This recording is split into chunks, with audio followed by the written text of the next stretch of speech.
यहाँ art and craft का पूरा कल्चरल प्रोग्राम हो रहा है आज कंपनी के अंदर, और हम लोग आर्ट एंड क्राफ्ट के प्रोग्राम में आए हुए हैं। यहाँ पे बहुत बढ़िया सजावट की गई है, मस्त एकदम व्यवस्था की गई है, अच्छा है। आज यहाँ पे डांसिंग प्रोग्राम वगैरह होगा।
And the customer.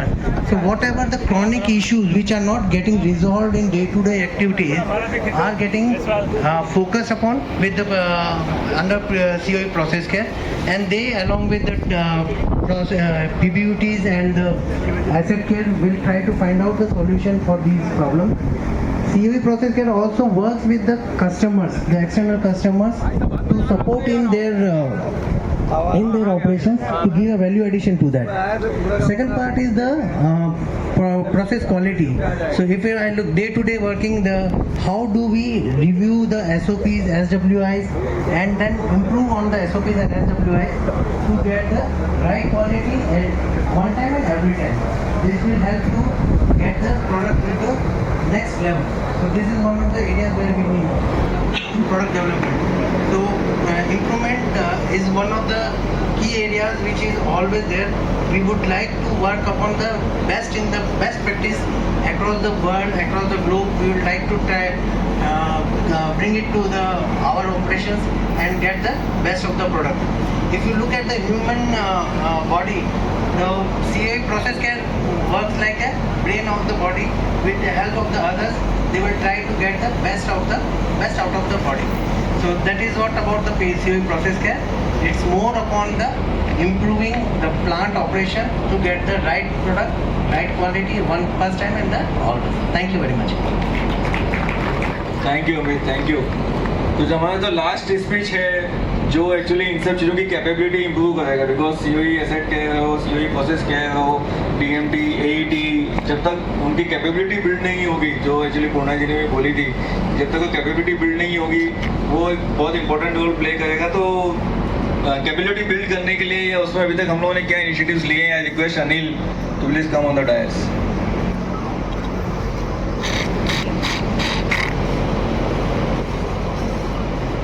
Thank you. So, capability building it's a vast subject. उसमें कुछ चीज़ें जो मैं जस्ट आपको एक बार क्लियर कर दूं. कैपेबिलिटी बिल्डिंग में मेनली हम लोग जनरली फोकस करते हैं technical capability building, but we always believe कि उसमें और भी पैरामीटर्स हैं. Behaviour technical building is also important, functional भी इम्पॉर्टेंट है. अगर हम बोले टेक्निकल और फंक्शनल में क्या डिफरेंस है, so technical is more on operation side और core production side. Functional is more on the side where the support functions lies, right? अभी इसमें मेरे पास दो थॉट हैं. This is just my thoughts. I'm sure you will be agree on that part. So इसकी ज़रूरत क्यों है? सबसे पहले why it is important.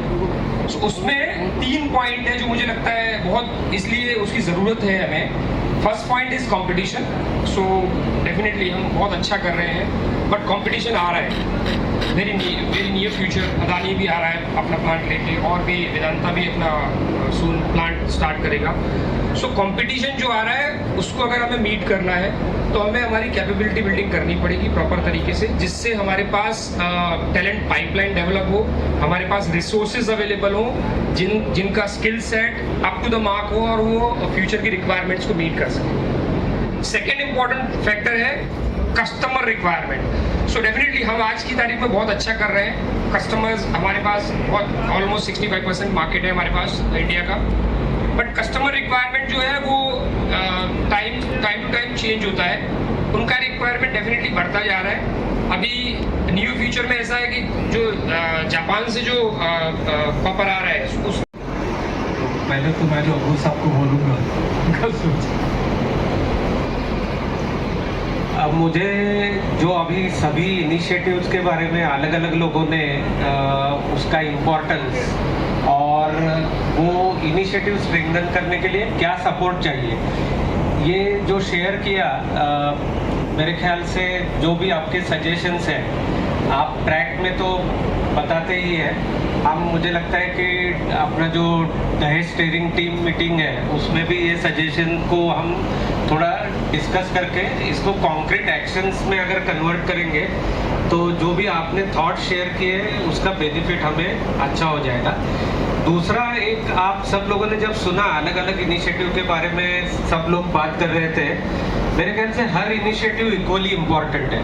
हम ऐसा कभी क्लेम नहीं कर सकते कि 5US लेस इम्पॉर्टेंट है और दूसरा इनिशिएटिव उससे ज़्यादा इम्पॉर्टेंट है, क्योंकि सभी इंटरलिंक्ड है.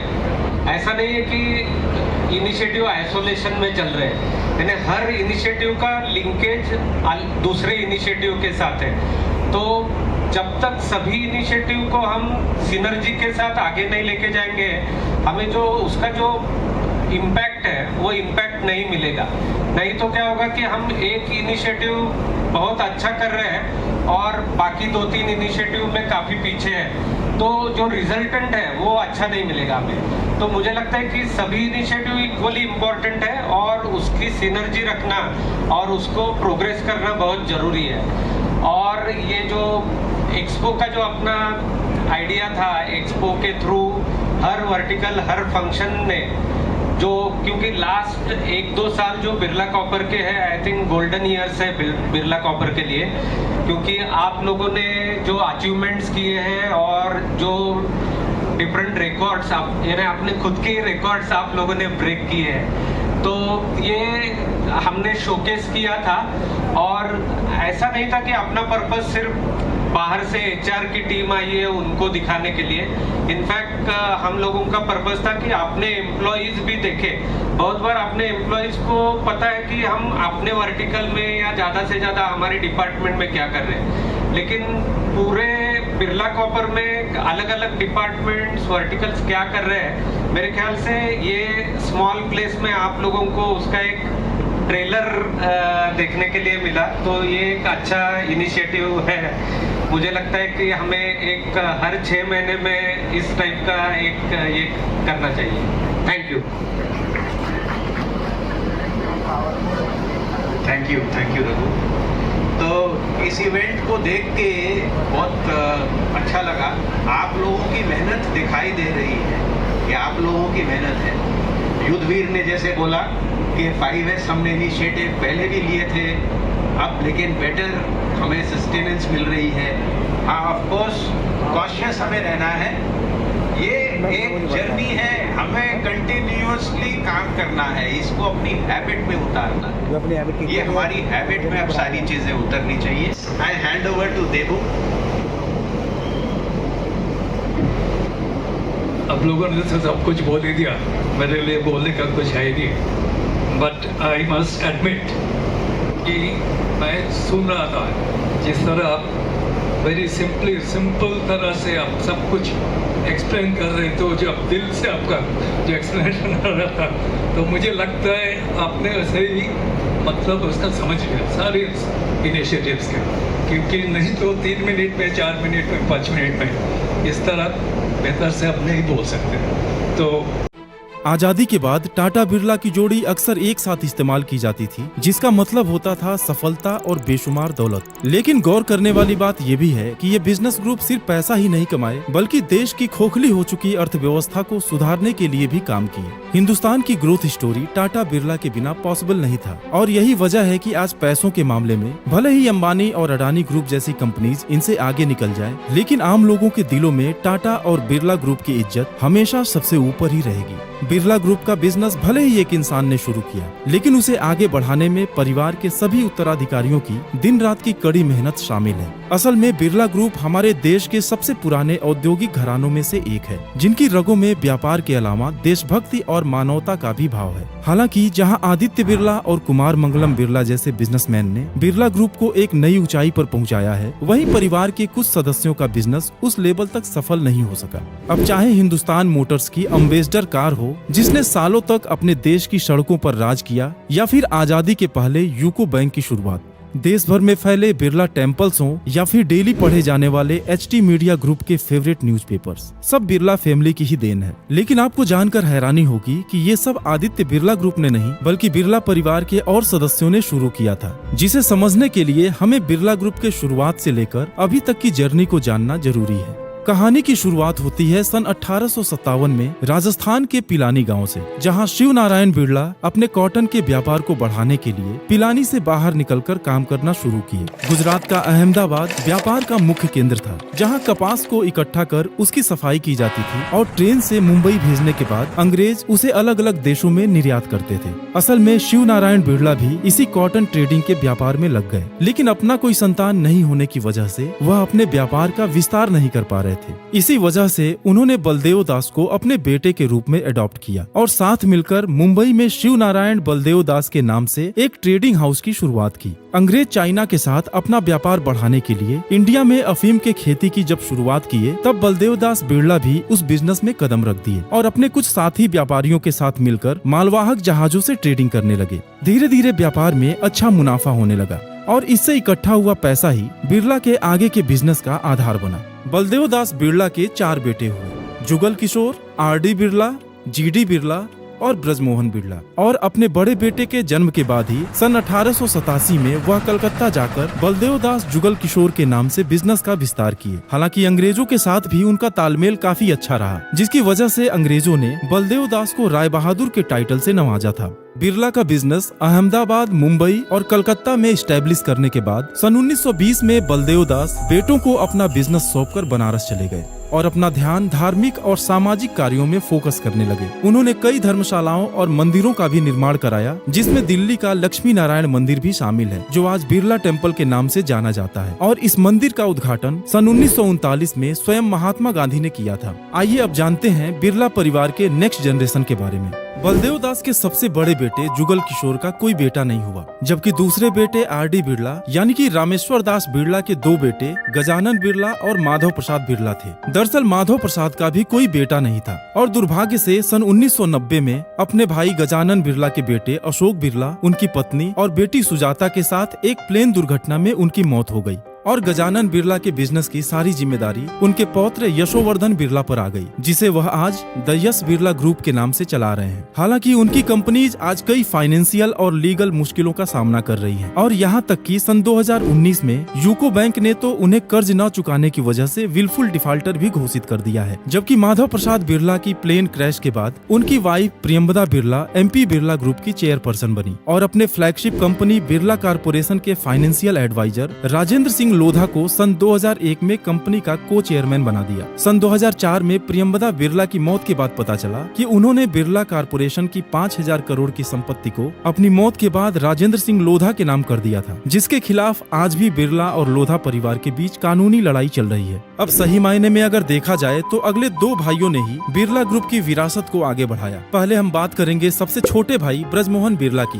जिन्होंने शिक्षा को बहुत महत्व दिया और उनके बेटे गंगा प्रसाद बिरला परिवार के पहले ग्रेजुएट बने, और इसके साथ ही बिरला इंस्टीट्यूट ऑफ टेक्नोलॉजी यानी बीट्स पिलानी और कलकत्ता मेडिकल रिसर्च इंस्टीट्यूट जैसे कई फेमस संस्थाओं की भी नींव रखी। गंगा प्रसाद ने अपना कैरियर बिरला ग्रुप की फ्लैगशिप कंपनी हिंदुस्तान मोटर्स से शुरू करने के बाद हैदराबाद इंडस्ट्रीज लिमिटेड की शुरुआत की, और बिरला परिवार की परंपरा को आगे बढ़ाते हुए उन्होंने हैदराबाद, जयपुर और भोपाल में बिरला टेम्पल का निर्माण कराया। लेकिन सन 1981 में दूसरा हार्ट अटैक आने के बाद उन्होंने बिजनेस की जिम्मेदारी अपने बेटे चंद्रकांत बिरला को सौंप दिया। आज CK बिरला ग्रुप के नाम से HIL, National Engineering Industries, AVTEC, Neosym, Orient Cement और ओरिएंट पेपर एंड इंडस्ट्रीज जैसी बड़ी कंपनीज की बागडोर चंद्रकांत बिरला के हाथ में है। और यही नहीं, CK बिरला ग्रुप कई सोशल और अंडर प्रिविलेज्ड कम्युनिटी के जीवन में सुधार के लिए भी काम करती है। और अब हम जानेंगे बलदेव दास बिरला के बेटे GD बिरला यानी कि घनश्याम दास बिरला के बारे में, जो अपने चारों भाइयों में सबसे ज्यादा सफल रहे। हाई स्कूल की पढ़ाई के बाद ही अपने पिता की मदद के लिए वो कलकत्ता चले गए और बिजनेस के तौर तरीके सीखने लगे। सन 1912 में अपने ससुर M सोमानी की मदद से उन्होंने बिरला ब्रदर्स के नाम से अपना खुद का बिजनेस स्टार्ट किया, और कुछ ही समय में दिल्ली और ग्वालियर में एक पुरानी कपड़ा मिल खरीद लिए। उसके बाद सन 1918 में बिरला जूट मिल स्टार्ट करने के साथ ही 1921 में ग्वालियर में एक नए कपड़ा मिल की भी नींव रखी, और अगले साल ही उन्होंने केशव राम कॉटन मिल को भी खरीद लिया। इस तरह कारोबारी जगत में आने के सिर्फ 15 सालों के अंदर ही उनका नाम भारतीय उद्योग जगत के शीर्ष व्यक्तियों में शुमार हो गया। सन 1926 में ब्रिटिश शासन में वह सांसद चुने गए, और फिर 1928 में वो पूंजीपति संगठन फिकी के अध्यक्ष बने, जिसकी स्थापना 1927 में गांधी जी की सलाह पर GD बिरला और पुरुषोत्तम ठक्कर ने की थी। GD बिरला केवल उद्योग जगत में ही नहीं बल्कि फ्रीडम मूवमेंट में भी बहुत सक्रिय रूप से जुड़े हुए थे। असल में वो अपने देश के एक ऐसे बिजनेसमैन थे जो विदेशी वस्तुओं के सख्त खिलाफ थे। वो गांधी जी के अच्छे मित्र और प्रबल समर्थक तो थे ही साथ जवाहरलाल नेहरू, सरदार पटेल और जयप्रकाश नारायण से भी उनके अच्छे संबंध थे। फ्रीडम मूवमेंट में आर्थिक मदद के साथ ही वह बाकी व्यापारियों को भी आंदोलन से जुड़ने में मदद करते थे। और जब फंड मैनेजमेंट के लिए अपने देश के एक लोकल बैंक की जरूरत महसूस हुई तो क्विट इंडिया मूवमेंट को सपोर्ट करने के लिए 1943 में यूनाइटेड कॉमर्शियल बैंक लिमिटेड की स्थापना की, जिसे आज हम यूको बैंक के नाम से जानते हैं। आजादी के बाद हिंडाल्को और ग्रासिम इंडस्ट्रीज की शुरुआत कर GD बिरला ने लोगों को रोजगार देने के साथ ही देश की अर्थव्यवस्था को भी मजबूत किया। आज दिल्ली में जो स्थान गांधी स्मृति के नाम से जाना जाता है वो कभी बिरला हाउस कहलाता था। गांधी जी दिल्ली जाने पर हमेशा बिरला हाउस में ही रुकते थे और अपनी जिंदगी के आखिरी 4 महीने बिरला हाउस में ही गुजारे थे। GD बिरला की 2 बीवियों से कुल 3 बेटे और 3 बेटियां थीं, और इन 3 बेटों में सबसे बड़े लक्ष्मी निवास बिरला थे, जिनके पौत्र सिद्धार्थ बिरला फिकी के प्रेसिडेंट रह चुके हैं। जबकि दूसरे बेटे कृष्ण कुमार बिरला की 3 बेटियां हैं, जिसमें सबसे छोटी बेटी शोभना भारतीय HT मीडिया ग्रुप की चेयरपर्सन और एडिटोरियल डायरेक्टर है। तीसरे बेटे बसंत बिरला 15 साल की उम्र में ही कई कंपनीज के साथ एसोसिएट हुए, और उनकी शादी गांधी जी और जमनालाल बजाज के जानने वाले एक्टिविस्ट और राइटर ब्रिजलाल बियानी की बेटी सरला के साथ हुई। बसंत बिरला का एक बेटा और 2 बेटियां थीं, जिसमें बेटे आदित्य विक्रम बिरला ने ही बिरला ग्रुप के बिजनेस को ग्लोबल लेवल पर ले जाने का काम किया, जिसकी वजह से उन्हें इंडियाज फर्स्ट ग्लोबल इंडस्ट्रियलिस्ट का खिताब मिला। आदित्य विक्रम बिरला ने ही आदित्य बिरला ग्रुप की शुरुआत की, लेकिन 52 साल की उम्र में ही कैंसर से उनकी मौत हो जाने से उनके बेटे कुमार मंगलम बिरला को 28 साल की उम्र में ही बिजनेस को संभालना पड़ा। कुमार मंगलम बिरला चार्टर्ड अकाउंटेंट हैं, जिन्होंने लंदन बिजनेस स्कूल से MBA की डिग्री भी हासिल की है। आज आदित्य बिरला ग्रुप दुनिया की 36 देशों में फैली हुई है, और उनके कुल रेवेन्यू का 50% हिस्सा इंडिया के बाहर से ही आता है। Grasim, Hindalco, UltraTech Cement, Aditya Birla Capital, Vodafone Idea और Aditya Birla Fashion and Retail उनकी फ्लैगशिप कंपनीज में शुमार हैं, जिनके बारे में हम अगले वीडियो में डिटेल में जानेंगे। आज जब हम बिरला की बात करते हैं तो ज्यादातर लोग आदित्य बिरला ग्रुप ही समझते हैं, लेकिन इस वीडियो को देखकर आपको समझ आ गया होगा कि बिरला की विरासत कितनी बड़ी है। तो दोस्तों, आज की हमारी इस वीडियो में बस इतना ही। आपके बहुमूल्य समय के लिए धन्यवाद।